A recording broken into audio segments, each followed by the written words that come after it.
Everything in this story is 100% real.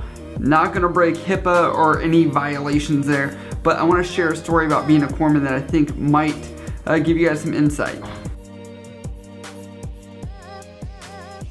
What is up, guys? You're tuning in to Nikki MGTV for another military video for all your military video needs. As always, you can hit me up on Instagram, Snapchat, or down in the comments below if you have questions, but as always, let's roll right to the topic. So what inspired me for this video was Dr. Mike, a doctor on YouTube, actually saved someone's life while he was on a flight. This guy's bitten by some kind of special kind of tick, which made him allergic to red meat. And I was like, hey, that might be a really good story time. This story happened over a year ago, so I'm not boasting about it like it just happened yesterday. I was like, hey, I know people want to know the daily life of a corpsman, and there really is not a daily life in certain circumstances. So I want to do a little story time and kind of explain what I mean by that.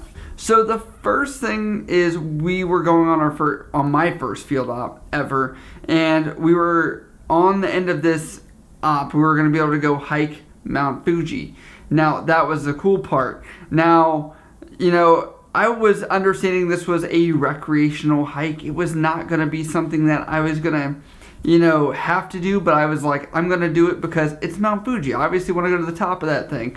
But it was a requirement for everybody to go up there. So I was getting a little nervous hearing about it. People were like, yeah, it's definitely not an easy hike. But yeah, you can do it. And I've liked hiking in the past, I'll be honest with you.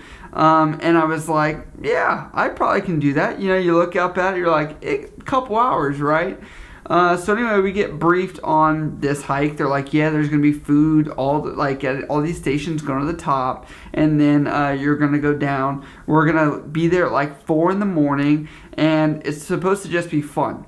Well, anyway, we wake up, we get to the mountain like 4:30ish, and it's pitch black, and everyone gets off the bus and bam, starts hiking right away. And I was like, okay, this is it. It's already cold, okay, but everyone was like, be careful because it gets colder up there. It might be hotter down at the base, you know, all these other things.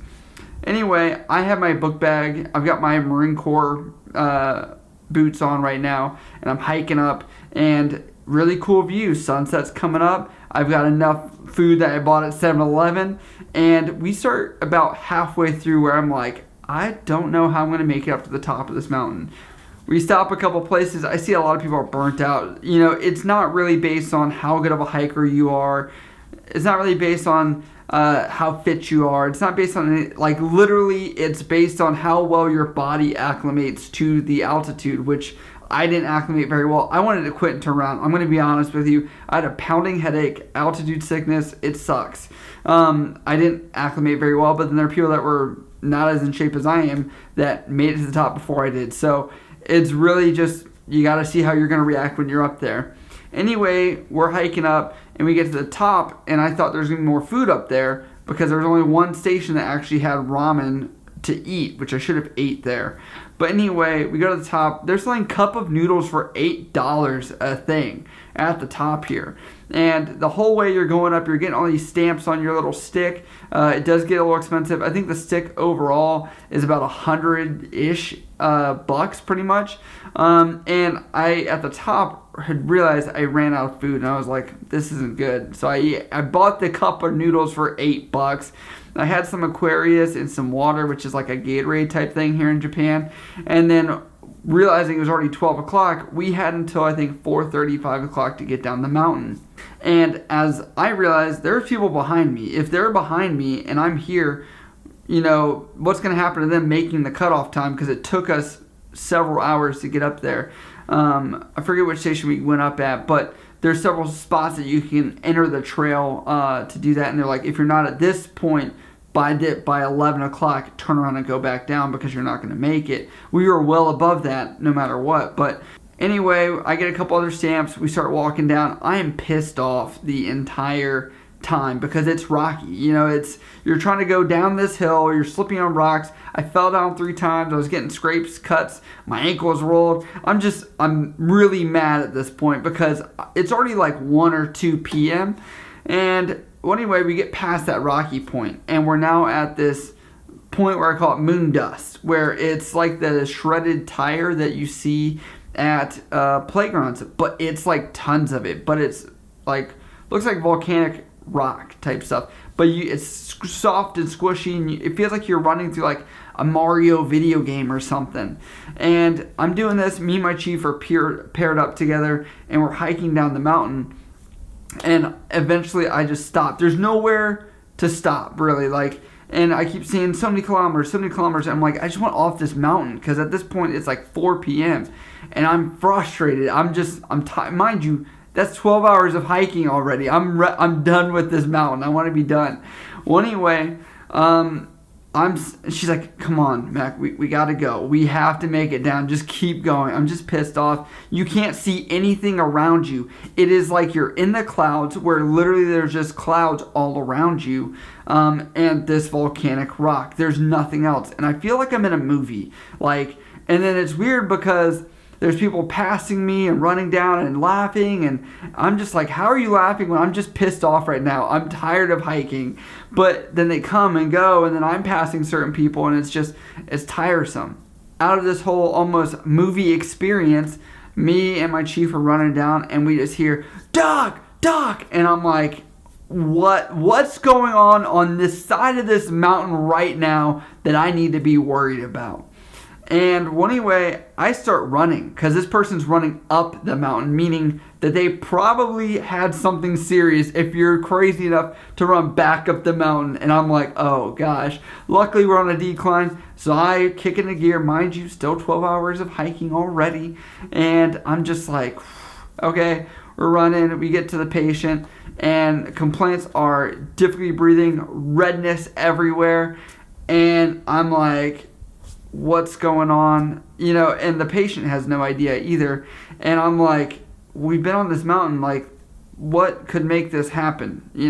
So I started doing my basic assessment of the patient to see, okay, the throat is closing up, there's a red hive rash all over the patient's body, and I'm like, okay, I don't know how much further, because we've literally been running in Moon Rock for probably about almost 2 hours now, and I don't even know where the base of this mountain is, and no one in this group knows. Well, anyway, we start running, and I'm too tired at this point. Luckily, there's Marines that are surrounding there. There's a staff sergeant that's willing to pick up the patient and carry the patient down the mountain, along with some other people as well. But what's crazy is the patient's complaining about legs like hurting when they're bent, and I'm like, I don't have a stretcher to how are we going to carry you? So eventually 2 guys end up carrying the patient by like the leg and the back here, and kind of run like this down the mountain. Mind you, it's a pretty steep mountain. So anyway, I'm running beside them. I've got just my regular bag. I didn't bring any medical supplies. And so, because it's a recreational hike. Well, anyway, we come over this crest, and I see this white truck type thing. In Japan, a lot of the vehicles are like little vans, and I'm like, maybe that's the end of the trail, hopefully. And we run down there, and it's like a false summit. That van or whatever that is there is not any kind of vehicle that's for people on the mountain or anything. I don't even know what it was for. No one was in it. No one was nearby. I eventually called the first lieutenant that's in charge of this hike thing that's happening, and I'm like, sir, we need to get this patient off the mountain. Is there any way a vehicle can drive up here? I see one already here. Can emergency vehicles come up here? Is there helo, something? Because this person is most likely having anaphylactic shock, which I'm trying to hopefully protect the patient's airway. I have nothing other than speed to get down the mountain to make sure they get to care as fast as possible. So I'm freaking out at this point because I don't know how much further it is. Anyway, he says, no, there's no way that you are going to be able to get any kind of support up there. You're going to have to run that patient down. And I'm blown at this point because I have no idea what is, like, how far this is. And this patient, if you don't know, anaphylaxis can actually kill you, close up your airway, and so it's very dangerous. So that's why I was like, I don't have any way to like create an incision in the throat, any way to just maintain that airway at this point. Luckily, still able to breathe. So I was like, we have a little time to run. So we end up running, and the breathing issue gets worse and worse and worse. And I'm just like, I'm praying at this point. I'm like, we just have to go, keep going. And So we ended up running, and some other people, I guess, ran up at some point, and we'd already run like 1.5 miles, and seeing them, I was like, thank God, we're kind of getting close in, and then they're running with us down the last little bit of the mountain, so it was another about half mile. Well, anyway, we end up running in, and we're going through this windy trail, and like, finally, we end up at this restaurant type place at the bottom of the station. Now, the craziness of all of this, they called the ambulance. I have my little Mount Fuji stick with all the stamps on it that you saw.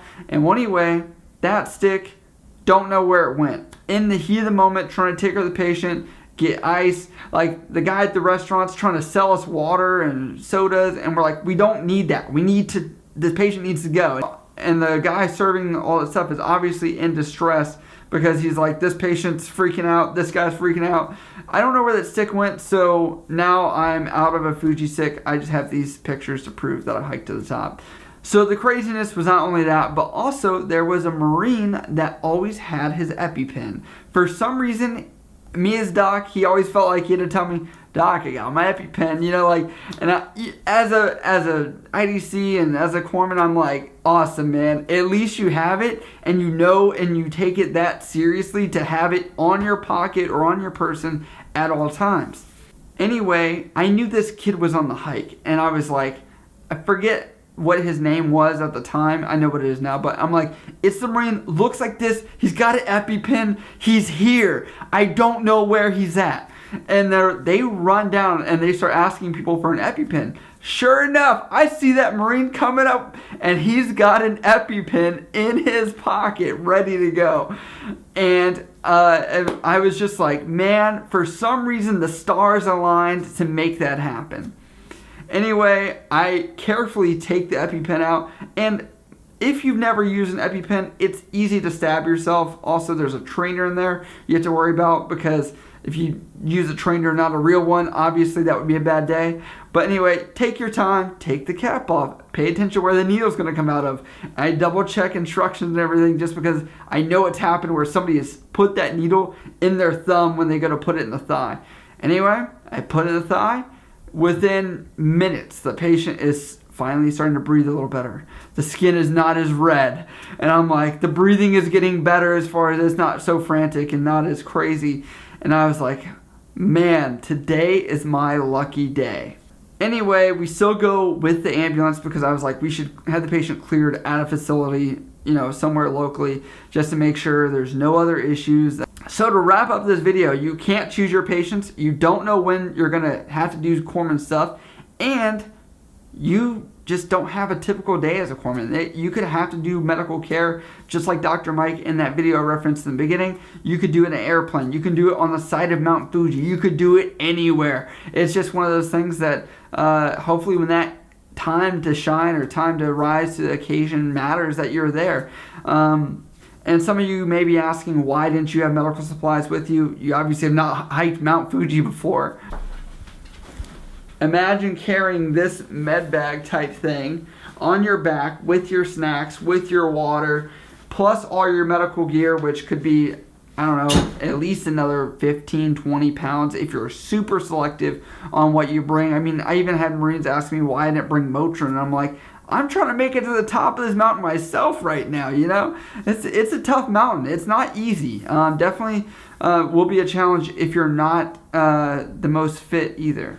But I hope that this brought some light to you guys. Good story time. Again, you never know when you're going to have to be a corpsman or provide medical care. But if you do have questions about being a corpsman, being in the military, anything else, you can always hit me up on Instagram, Snapchat, or down in the comments below. I love you guys. I'll see you next time.